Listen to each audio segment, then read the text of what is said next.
Hi, this is Dinesh Gangasani. Welcome to my channel Think About This.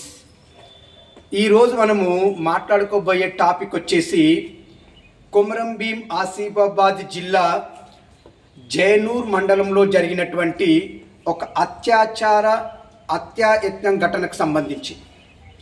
ఇది జరిగి ఇప్పటికీ 5-6 రోజులు అవుతుందండి. ఇలానే కాదు, రాష్ట్ర వ్యాప్తంగా 9 నెలల కాంగ్రెస్ పాలనలో ఇప్పటి వరకు కొన్ని వందల అత్యాచార ఘటనలు జరిగాయి, కొన్ని వందల మర్డర్లు జరిగాయి. ఇంకా చాలా విషయాలలో శాంతి భద్రతలు అదుపు తప్పిపోతున్నాయి. అక్కడక్కడ కొన్ని మతపరమైన ఘర్షణలు కూడా జరిగినటువంటి సందర్భాలు కూడా ఉన్నాయి. కానీ ఇవి ఏమీ పట్టనట్టు రాష్ట్ర ప్రభుత్వం నిమ్మకు నీరెత్తినట్టుగా ఉంది. ఈరోజు హోమ్ మినిస్టర్ ఎవరండి? నేను హోమ్ మినిస్టర్ గారిని క్వశ్చన్ చేయాలనుకుంటున్నాను. అసలు హోమ్ మినిస్టర్లో ఎవరు ఉన్నారని అడుగుతున్నాను. బాబు రేవంత్ రెడ్డి గారు సీఎంగా మీరే ఉన్నారు, హోమ్ మినిస్టర్ మీరే పెట్టుకున్నారు, గిరిజన మంత్రి, ఇలా ఎన్నో పోస్టులు మీ దగ్గరే పెట్టుకున్నారు. చివరికి విద్యాశాఖ మంత్రి కూడా మీ దగ్గర ఉందండి. మరి ఏంటి కర్మ? ఈరోజు ఒక గిరిజన మహిళకు జైనూర్లో జరిగినటువంటి ఒక గిరిజన మహిళ మీద అత్యాయత్నం ఘటనకు సంబంధించి మీరు ఏం చర్యలు తీసుకుంటున్నారని ఇక్కడ నేను అడుగుతున్నానండి. ఇక్కడ ఒక వర్గానికి చెందినటువంటి ఒక నిందితుడు చేసినటువంటి ఈ ఆకృత్యం వల్ల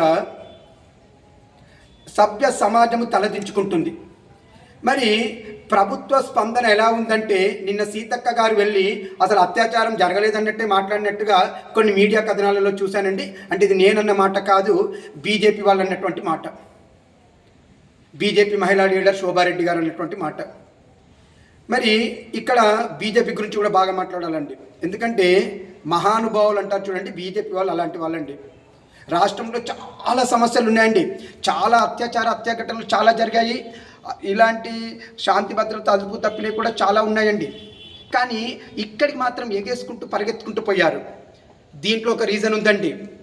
ఇక్కడ ఎప్పుడు ఒక వర్గాన్ని వ్యతిరేకించే ఈ బీజేపీ నా కొడుకులు, వీళ్ళు ఆ వర్గం వాళ్ళ నిందితుడుగా ఉండడం వల్ల, అంటే వీళ్ళు వ్యతిరేకించే వర్గం వాడు అక్కడ నిందితుడుగా ఉండడం వల్ల ఈ ఇష్యూలో ఎలా స్పందించారంటే, ఇక మేమంతా ఫాస్ట్ ఎవరు స్పందించలేమన్నట్టు ఈ విషయంలో అతి తొందరగా స్పందించి మాత్రం మంచిగా చేశారండి. ఓకే, దీనిని అప్రిషియేట్ చేస్తాను కాదనను, కానీ ఆ వర్గాన్ని బాగా వ్యతిరేకించడం వాళ్ళు కాబట్టి ఆ వర్గం వాడే నిందితుడుగా ఉండడం వల్ల తొందరగా స్పందించారని బాగా అర్థమైంది. బీజేపీ వాళ్ళు అలా స్పందించినందుకు రాష్ట్ర ప్రజలకు బాగా అర్థమైందండి.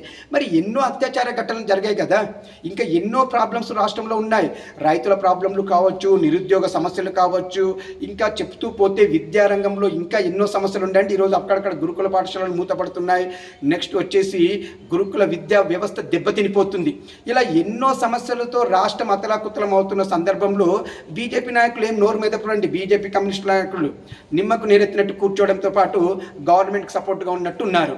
కానీ ఈ విషయంలో మాత్రం బీజేపీ వాళ్ళు ఎంత ఆగమేఘాల మీద స్పందించారు. ఎప్పటిలాగానే బీఆర్ఎస్ స్పందన బీఆర్ఎస్ ఉంటూనే ఉంటుందండి. బీఆర్ఎస్ స్పందించడమే కాదు, హరీష్ రావు గారు ఇంకా కొంతమంది బీఆర్ఎస్ లీడర్లు వెళ్ళి అఘాయిత్యం జరిగినటువంటి అమ్మాయిని, బాధితురాలిని పరామర్శించి కూడా వచ్చారండి. ఇలా రాష్ట్రంలో నానాటికి శాంతి భద్రతలు క్షీణిస్తున్నాయి. ఇప్పటికైనా ముఖ్యమంత్రి గారు కళ్ళు తెరిచి శాంతి భద్రతలు కాపాడవలసిన అవసరము ఎంతైనా ఉంది. ఇంకా ఇక్కడ మనం మరీ చెప్పుకోవాల్సింది ఏంటంటే, ఈ సంఘటన గురించి పేపర్లో ఈ 1-2 రోజుల నుండి కొద్దిగా న్యూస్ వస్తుందండి. ఏది కొన్ని కాంగ్రెస్, బీజేపీ ఇలాంటి వీళ్ళకి సంబంధించిన ఏజెంట్ పేపర్లలో, వీళ్ళ ఏజెంట్లుగా పనిచేసే ఆ పేపర్లలో ఇప్పుడు కొద్దిగా న్యూస్ వచ్చిందండి ఈ 2-3 రోజుల నుండి. కానీ ఈ సంఘటన జరిగి 5-6 రోజులు అవుతుందండి. ఇలా ఎలా ఉందంటే, ఇక్కడ మీడియా మేనేజ్ అనేది మన రాష్ట్రంలో 99% జరుగుతుందండి. దీని గురించి కూడా నేను ఫర్దర్గా ఏదో ఒక రోజు దీన్ని కూడా ఒక వీడియో తీసి మీకు అప్లోడ్ చేస్తానండి. ఎలా మీడియా మేనేజ్ చేస్తున్నారు, ఎలా 4th పిల్లర్ అని చెప్పుకున్న ఈ మీడియా ఎలా ప్రభుత్వానికి కొమ్ము కాస్తుందనేది నేను మీకు చెప్తూ ఒక వీడియోని అప్లోడ్ చేస్తాను. అది కూడా రాబోయే కొద్ది రోజుల్లోనే జరుగుతుంది. సో ఇక్కడ రాష్ట్రంలో మన పరిస్థితులను, శాంతి భద్రతలను చూసుకుంటే చాలా దిగజారిపోతున్నాయి. ఇది మనకు ఒక బ్యాడ్ ఇండికేషన్ వెళ్తుందండి.